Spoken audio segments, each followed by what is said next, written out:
کرکټ نړیوال جام په سیالۍ کې افغانستان په لومړي ځل پاکستان ته ماته ورکړه.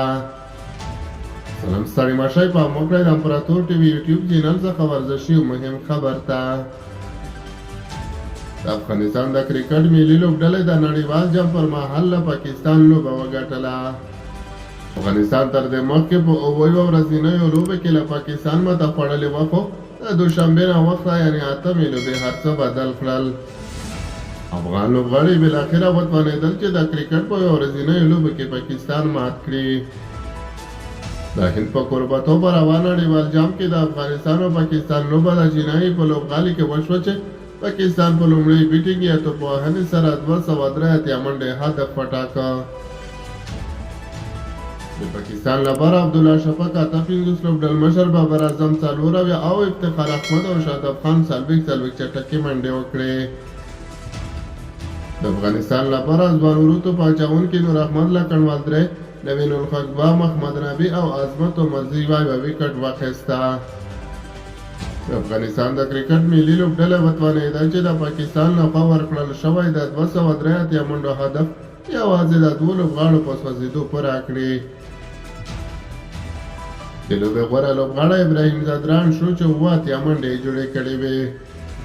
ابراهیم ځدران وویل چې ډېر وخت ما او ګوربز ښې لوبې سره کړې.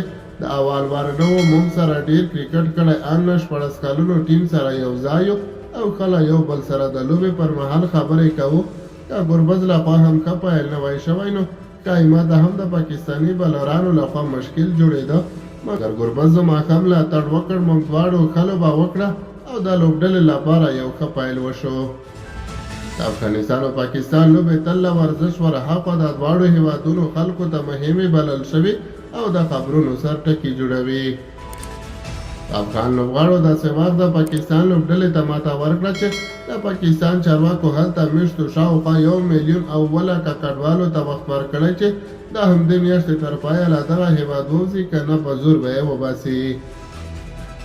ابراهیم ځدران د لوبې غوره لوبغاړي جایزه هم دغو افغان کډوالو ته ډالۍ کړه چې پاکستان یې له خپلې خاورې باسي. زه غواړم چې دا جایزه هغو خلکو ته ډالۍ کړم چې له پاکستان نه بیرته خپل هیواد افغانستان ته استول کیږي. د افغانستان لپاره په توپوهنه کې ابراهیم ځدران 7، رحمان الله ګوربز 15 منډې وکړې او د دوی دواړو لا وټېدو وروسته رحمت شاه او حشمت الله شهیدي یوه بله اوږده ملګرتیا وکړه. حشمت شهیدي وویل چې دوی له اوله لوبه په کنټرول کې درلوده او هیله مند دي چې په همدې توګه روان جام کې نورې لوبې هم وګټي. افغانستان تر دې دمه په روان نړیوال جام کې 15 لوبې کړي. د بنګلادیش او هند په وړاندې لومړۍ 2 لوبې وبایللې. په دریمه لوبه کې د 13 نړیوال جام اتله لوبډله انګلستان ماته کړه.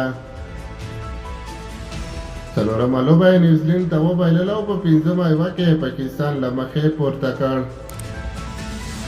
سمه ده چې راتلونکې لوبه د اکتوبر پر 13مه د روانې اونۍ په دوشنبې ورځ د سریلانکا خلاف ترسره کړي.